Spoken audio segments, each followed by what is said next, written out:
Salut les monstres et bienvenue dans cette nouvelle vidéo. Alors bon, je me suis rendu compte que mes vidéos de ski marchaient moins bien que la vidéo du van et la vidéo de la cellule que j'ai sortie l'année dernière. Donc je me suis dit, c'est bon, j'arrête le ski, je deviens youtubeur, aménageur de cellules. Non, je déconne. Non mais du coup, comme je vous l'ai promis dans la vidéo de mon pick-up, si tu n'as pas vu la vidéo, je t'invite à aller la voir où je présente mon Ford F-150. Je vous ai promis que je vous ferai une petite visite de ma cellule, de la nouvelle cellule que j'ai achetée pour le F-150. Et donc aujourd'hui, vous allez découvrir cette toute nouvelle cellule. Allez, c'est parti. Hop là. Ah, j'adore l'hiver, il fait toujours super chaud. Et pour l'occasion, j'ai prévu ma plus belle tenue. C'est vrai que ça change. C'est Olaf de la Reine des Neiges. Ah oui, Olaf. Donc, je sais pas si ça se voit à la vidéo. En tout cas, elle est plus grande que ma cellule précédente. Vignette.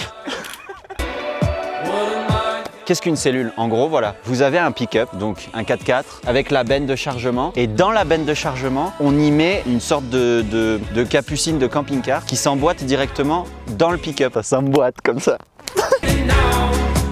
La cellule, j'ai des potes, ils l'appellent le vaisseau spatial parce qu'en fait, elle tient sur 4 pieds. On dirait un peu, tu sais, les trucs qui sont sur Mars. Et donc, moi, j'ai mes 10 minutes. Si tu veux faire les choses bien, compte à une demi-heure, allez, 45 minutes pour les débutants. Après, quand tu es un spécialiste, 10-15 minutes, ça se charge. Et moi, c'est parce que c'est ce système-là. C'est un système un peu particulier, mais tu as des cellules avec des vérins hydrauliques, des vérins électriques. Donc, ça se lève tout seul. Genre, tu appuies sur une télécommande et tu n'as rien à faire. Voilà. C'est à la manivelle. Voilà, tu mets des pieds, tu mets la manivelle. 4 pieds, manivelle, ça se soulève. Recule le pick-up, manivelle, ça se baisse, hop, t'enlèves les béquilles. Et donc la cellule, elle est attachée, moi, sur 3 points. Donc là, il y a une sangle. Il y a la même de l'autre côté, okay, qui tient le châssis de la cellule, okay, et qui descend ici et qui s'accroche sur le châssis de mon véhicule. En fait, moi, je sangle fort. Elle est plaquée dans la benne du pick-up, donc ça bouge pas. Et à l'arrière, j'ai une sangle qui est ici, donc sur le châssis de la cellule, et pareil sur la boule d'attelage et donc sur le châssis de remorquage. Donc la sangle avant permet d'éviter que la cellule elle recule dans une montée par exemple, et d'éviter que l'avant il se lève, et la sangle arrière elle permet d'éviter que la cellule elle avance et que l'arrière se soulève. Okay. De toute façon elle peut pas avancer puisqu'elle est plaquée dans la benne du pick-up. Plaquée, comme mes cheveux là, tu vois. Contrairement à la cellule que j'avais sur le Nissan D40, celle-ci, on entre par l'arrière, alors que sur le Nissan Navara que j'avais, on rentrait sur le côté. Pour ce qui est de l'extérieur, ici, tu as un grand rangement qui, en gros, le placard, il part de tout en haut et il descend jusqu'à tout en bas.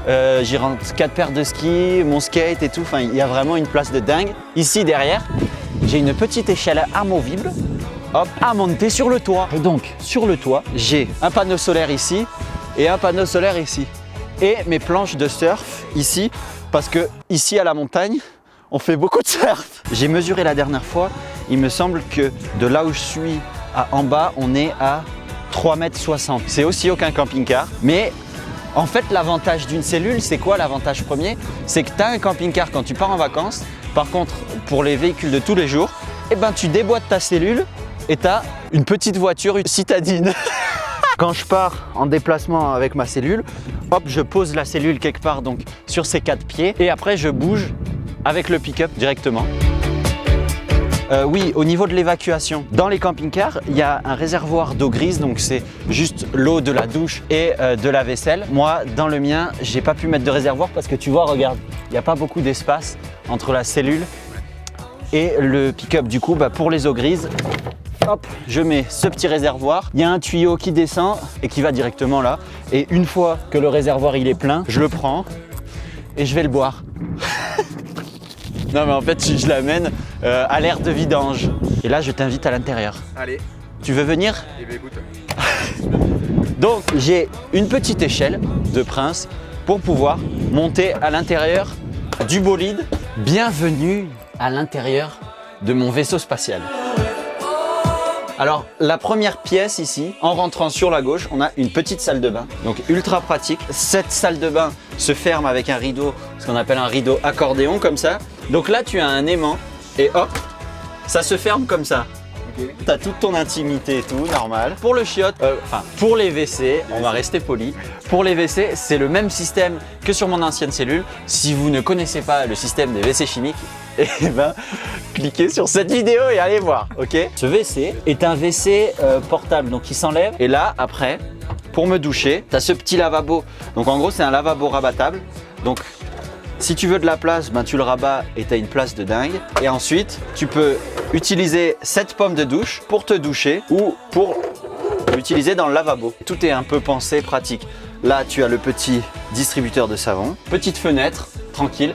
Toutes les fenêtres, elles sont équipées d'un système, donc c'est le système camping-car avec fermeture normale pour l'intimité et tout ça, tu vois. Et de l'autre côté, la petite moustiquaire pour les sticks mous.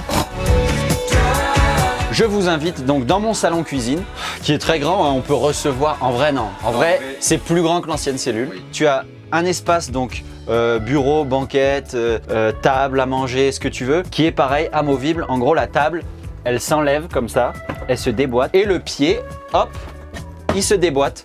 Et donc là après, j'enclenche ça ici et ensuite je mets tous les coussins. En fait, voilà, tu vois, tous les coussins, ils s'adaptent justement tout pile pour faire un autre lit, un lit d'appoint. Donc en gros, on a un lit en haut, je parlerai de mon espace couchage après, et un lit en bas dans l'espace salon cuisine. Donc l'espace cuisine, ben, finalement c'est la même cuisine que mon van, c'est la même cuisine que ma cellule. En fait, à chaque fois que j'ai un projet, je rachète la même cuisine.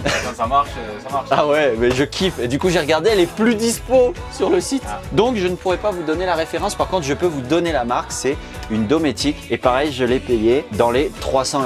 Et donc, en fait, on a une belle plaque en verre. Puis cette plaque en verre se soulève. Et en dessous de cette plaque, on retrouve comme d'habitude, le même mitigeur, donc un mitigeur qui se baisse quand on ferme la plaque et qui se lève pour pouvoir l'utiliser. Et deux feux au gaz. Juste au-dessus de cette cuisine, donc on a la fenêtre. Et ça, c'est hyper pratique, la petite fenêtre, parce que dans cette cellule, j'ai pas de hotte. Parce qu'en vrai, ça rajoute du poids. Et puis, une hotte, là, c'est vraiment un truc qui bouffe de l'énergie. Donc, on a la petite fenêtre qui est juste ici, qui est hyper pratique pour cuisiner parce que elle est protégée par la vitre en verre. Mais il y a quand même tu vois, la fumée et tout qui sort par la fenêtre avec le même système que d'habitude, donc de rideaux et moustiquaires. Au-dessus de ça, j'ai un petit porte-truc, porte-truc, porte-torchon, tout ça. Et là, on a un grand rangement pour tout ce qui est couvert, nourriture, etc. Et dans cette cellule, ce qui est carrément mieux que dans l'ancienne cellule, c'est qu'il y a beaucoup plus de rangement, notamment sous la cuisine. Donc j'ai deux placards immenses avec là pareil des grands rangements et en fait ils se rejoignent les deux. Tu as un autre rangement ici, tu as un autre rangement ici. Là on a des grands rangements hyper pratiques pour les vêtements. Et là il y a un grand placard, une penderie et derrière ça il y a le gros casier à ski, à skate et tout ça que je vous ai dit qui est accessible depuis l'extérieur. De ce côté là en fait il y a le chauffe-eau.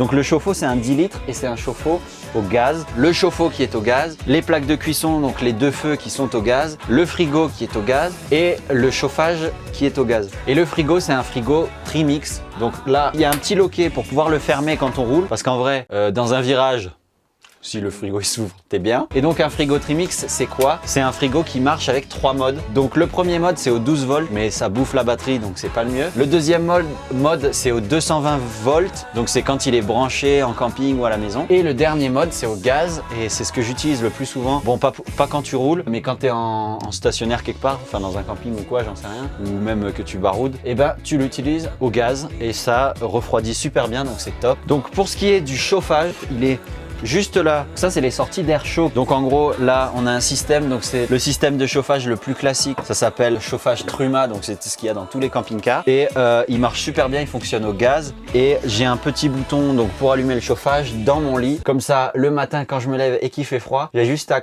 appuyer sur le bouton, le chauffage il souffle à mort. Et ça, c'est quand même luxe. Oui, l'ancien était au diesel. Ouais, ça pue, hein. Ouais, et ça faisait clac clac clac, c'était insupportable.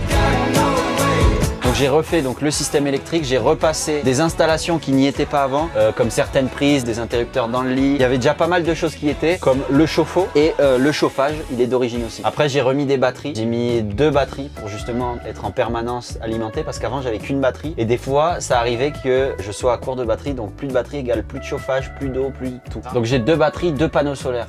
Les 2 panneaux solaires servent à recharger les 2 batteries. Les batteries chargent également quand je roule et elles chargent aussi quand je me branche. Depuis que j'ai cette cellule, cellule, ça ne m'est jamais arrivé de ne plus avoir de batterie. Donc là, en gros, voilà, on a tout le panneau de contrôle avec les différents boutons.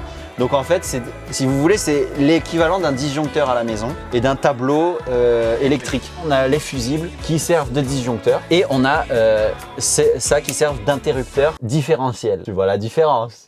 Donc là, c'est pour la lumière, le chauffage, la pompe à eau et le chauffe-eau. Donc comme ça, quand je pars, je peux les éteindre un par un. Tu pars au ski toute la journée, s'il y a un court-circuit quelque part, au moins, hop, tout est éteint. Donc ça, c'est top. Ça, c'est le contrôleur de batterie pour les panneaux solaires. Donc il y a un dispositif spécial qui convertit l'énergie solaire et qui va directement à la batterie. C'est super écolo finalement d'être dans une cellule parce qu'on consomme très peu d'eau et on utilise de l'énergie solaire. Ça, c'est le contrôleur pour le chauffe-eau. Donc, je peux le mettre à 70 degrés ou à 50 degrés. Et donc, ça permet après de mélanger l'eau et d'avoir, si tu es à 70, normal, ça consomme beaucoup de gaz, mais par contre, tu as beaucoup d'eau chaude. Donc, quand on est beaucoup, on le met à 70. Quand je suis tout seul, je le mets à 50, ça suffit. Alors là, j'ai une prise normale USB. Et avant, j'avais mis des prises dans mon lit, des trucs dans tous les sens. Et en fait, je me suis rendu compte que c'est tellement petit qu'il n'y a pas besoin. Ça, c'est une prise électrique qui fonctionne avec un convertisseur. Donc, je peux charger mon ordinateur quand je suis avec ma batterie donc de 24 volts. Donc quand tu es branché à la maison en 220,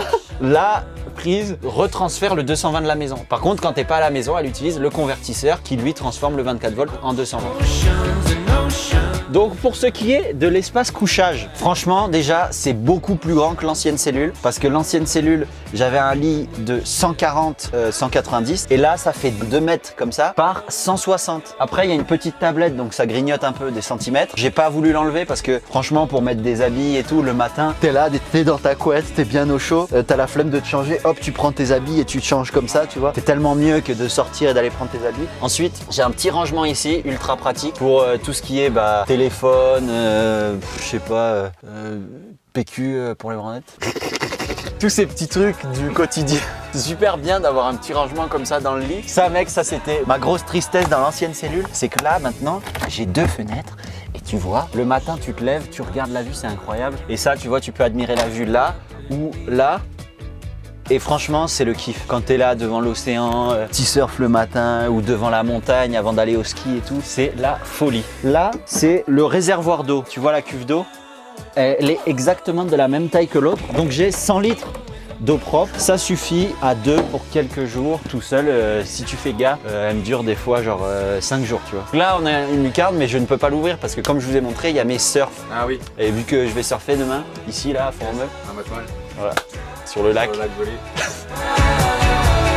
Du coup, la cellule, je l'ai trouvée sur le Bon Coin d'occasion et moi, elle m'a coûté 8 000 € à peu près. Et j'ai remis plein d'installations à l'intérieur, donc j'ai fait les travaux, ce que je vous ai dit. J'ai essayé de la rénover. J'en ai eu pour 3 000 € de travaux. Pour un budget, en gros, moi, j'ai dépensé 10 000 € pour cette cellule-là, mais parce qu'elle était d'occasion, parce qu'il y avait tout à refaire et que j'ai tout refait tout seul. Une bonne cellule d'occasion comptait 5 000 de plus, environ 15 000. Et une cellule neuve comptait entre 30 et 40 000 € selon le modèle que vous voulez. C'est une cellule qui a été faite entièrement par un artisan qui lui l'a faite sur mesure. Donc en gros lui il s'occupe de faire des coques de bateau en fibre et là il a fait une cellule avec le même procédé en fibre de verre et ça rend super bien. Donc là, au niveau de la réglementation, en fait, c'est compté comme un chargement parce que la cellule ne dépasse pas vraiment du véhicule. Il vous faut une autre plaque d'immatriculation pour pouvoir la mettre derrière, mais c'est compté comme un chargement, comme si vous avez un chargement de bois dans le coffre. Il n'y a pas d'homologation comme il faut pour les vannes. Vous ne devez pas passer VASP. Mais ça, c'est génial. Mais ça, c'est la tuerie.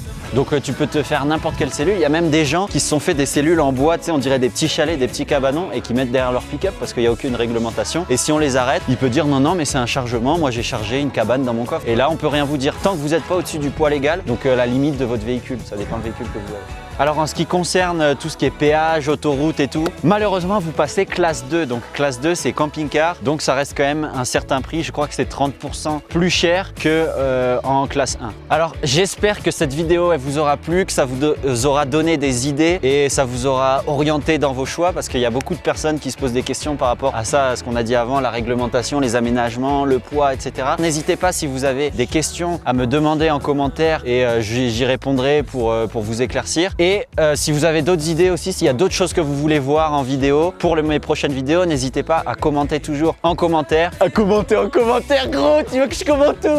À vous abonner comme d'habitude. Bon, merci les monstres, moi j'ai froid, je vais mettre un petit pull. On se retrouve dans une prochaine vidéo. Allez, merci, ciao!